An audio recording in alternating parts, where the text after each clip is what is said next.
The Delhi High Court on Friday dismissed actress and environmentalist Juhi Chawla's petition against untested implementation of 5G telecom technology in India and imposed a fine of 20 lakh rupees on all the petitioners for abusing the process of law. Juhi Chawla's lawsuit had demanded research into the possible impact of radiation from 5G waves on human beings and other living organisms. It seeks a certification from the concerned department that 5G technology is safe for humans and other living organisms, including animals and birds, not just for the time being, but for the future as well.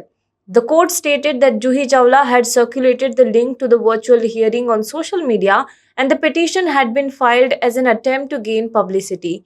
On Wednesday, a man interrupted the court proceedings and started singing songs from Juhi Chawla's films. The court said that action will be taken against those who created disruption.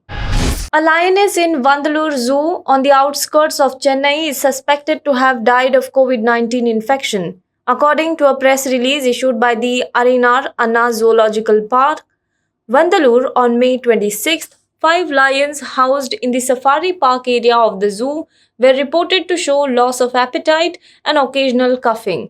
The lions were immediately attended to by the zoo's in house veterinary team.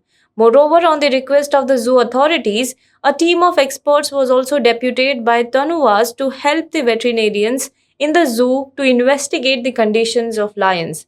The blood samples, nasal swab, rectal swab, and fecal samples of 11 lions were sent to the National Institute of High Security Diseases, Bhopal, in Madhya Pradesh, and of the 11 samples, 9 samples have come back positive. Meanwhile, a 9-year-old lioness named Neela, who was housed in another place in the zoo, died on June 3rd. The Punjab government on Friday withdrew its decision to provide one-time limited COVID-19 vaccine doses for people in the 18 to 44 years age group to private hospitals because it had not been taken in the right spirit. The government has directed private hospitals to return all the vaccine doses that are available with them. Additionally, doses that have been utilized also have to be returned once the private hospitals get direct supply from vaccine manufacturers. The amount deposited by private hospitals in the vaccine fund will be returned to them, the government order has said. Earlier on Friday, Punjab Health Minister B.S. Sidhu said that he will set an inquiry and will personally inquire into the allegations of Punjab government earning profits from the COVID vaccination drive. The unexpected emergence of the Indian Navy's only nuclear-powered attack submarine, the INS Chakra, in the waters of the Singapore Straits herald the end of her service in the Indian Navy. 8,140-ton submarine is presently en route to Vladivostok, Russia, where she is being returned approximately 10 months prior to the expiry of her 10-year lease that cost New Delhi approximately $2 billion. She is being operated by an Indian crew and is being accompanied by a Russian and Indian warship.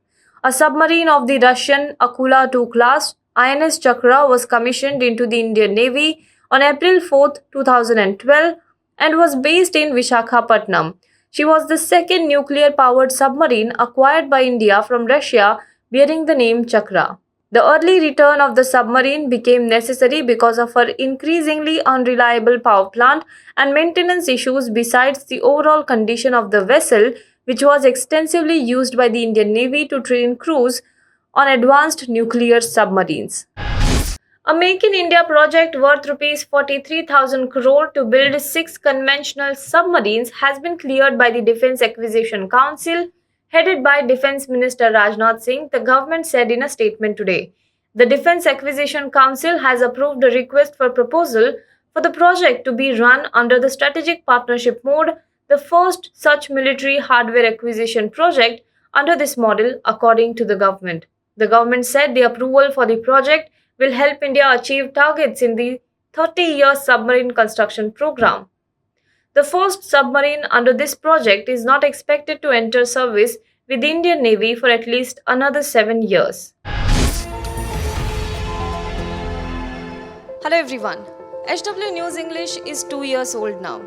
When we started this venture, we promised ourselves one thing, that news should remain free, because right to know is the right of every Indian. But to keep news free for everyone, we need support from some of you. And thus, we have rolled out membership on our YouTube channel HW News English. But mind you, the membership is completely voluntary. The programs that we were doing earlier, that we are doing now, will continue to remain free. First level is a basic level. Here, you can be our supporter by paying rupees 199 per month. This membership gives you certain perks and benefits. The perks include unique badges in front of your name, a live show from Mr. Sujit Nair and from Mr. Akhilesh Bhargava per month for our members. You can also vote in some exclusive members-only polls. Now the second level is Super Supporter. Here you can be our Super Supporter by paying rupees 3,999 per month. This membership will include every perk that comes with basic level. Additionally, our super supporters can be a part of a WhatsApp group where we can have discussions and suggestions on various topics. The second perk includes a gift pack with our merchandise. And the third perk is a Google Meet with Mr. Sujit Nair, where you can join the meet and ask your questions to Mr. Nair face to face. Lastly, if you like, we would give a shout out to our super supporters in our programs. So, hope to see you soon with our badges.